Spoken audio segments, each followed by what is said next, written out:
Mana tayo mga kainday. Ayun, sapog, bilog-bilog, 300 pesos yan pag nabenta. Kaya dapat tayo magsipag. Ito pa, ito pa. Ayun, ayun, ayun, ayun, nakatihaya.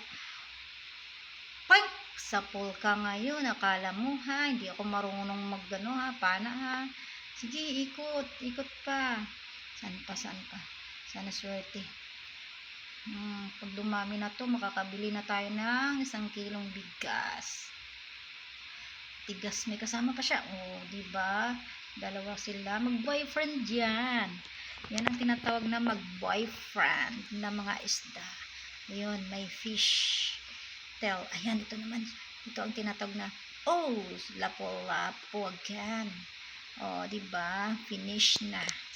Ayos na ang buto-buto. Makakain na tayo ng isda nito. Ayan, oh, may CR train. Ayun, isa. Ito pa, ayun, ayan, ayan, nagtago. Ayun. Ayun siya. Ay, nagtago. Ito ang ikaibang lapu-lapo. Yan. Sarap yan ay magiging sweet and sour. Kasi matabang yan na isda. Matabang yan pag once na niluto mo siya sa bawan. Kailangan pretuhin mo na lang o kaya sweet and sour. Ay, gaplapa ka pa. Kala mo makakaligtas ka ha. Swerte tayo ngayon sa ating panguhuli. Ayan. Ayan, ito pa. Lapo-lapo again. Wow! Ang galing. O, diba? Magaling siya. Magaling talaga siya. Kaya dapat natin tandaan.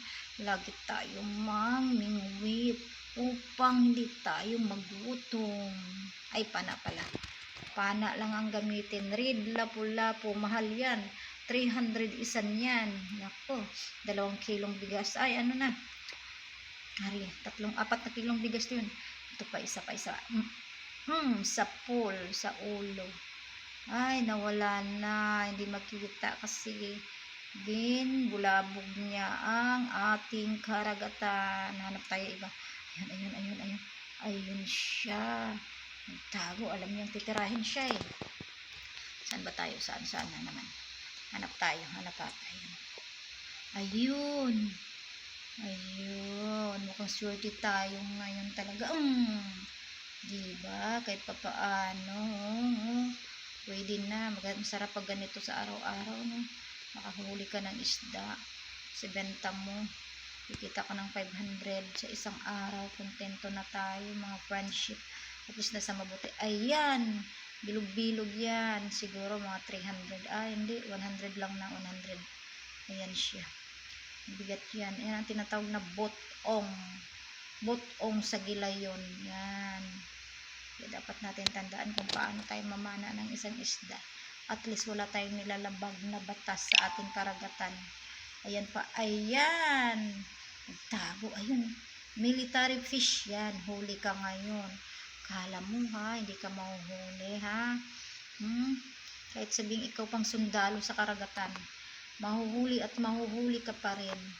Kaya dapat mong tandaan, dapat marunong ka magtago. Pag ako'y dumating, ayan siya ulit. Ayan, sige, sige pa. Tirahin mo. Yan. Sa pool, sa 5, may pang-ulam na tayo.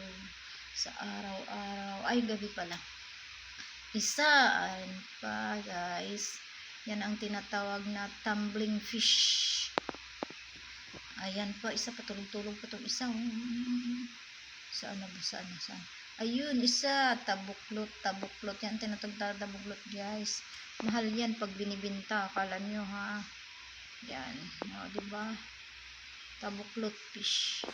Lumulubo siya pag alam nyo nasa kapanganib siya. Ayan siya ulit, military fish. Akala mo, hindi kita mahuli, ha? O, diba? Sabi ko sa iyo, magtago maigi. Military fish dapat nagtatago, no? Yan na, o di ba? Ayos na ang buto-buto. Wala na. Talagang Pamilya Day ngayon. Thank you, Lord. Bless, bless, bless na lang. Thank you so much. Pasalamat tayo sa Panginoon dahil tayo hindi biniyayaan ng ganito kahit magpambana lang tayo. Okay na, marami na ang mahuli natin.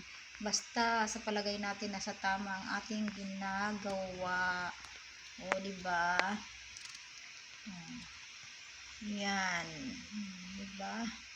Isa pa, di ba? Magkasama yan sila, mga friendship na sila. Di ba? Ayan ang kanyang assistant ng military fish. Okay, kaya dapat tayo magpakabait sa lahat ng oras. Okay, thank you. Okay, babu.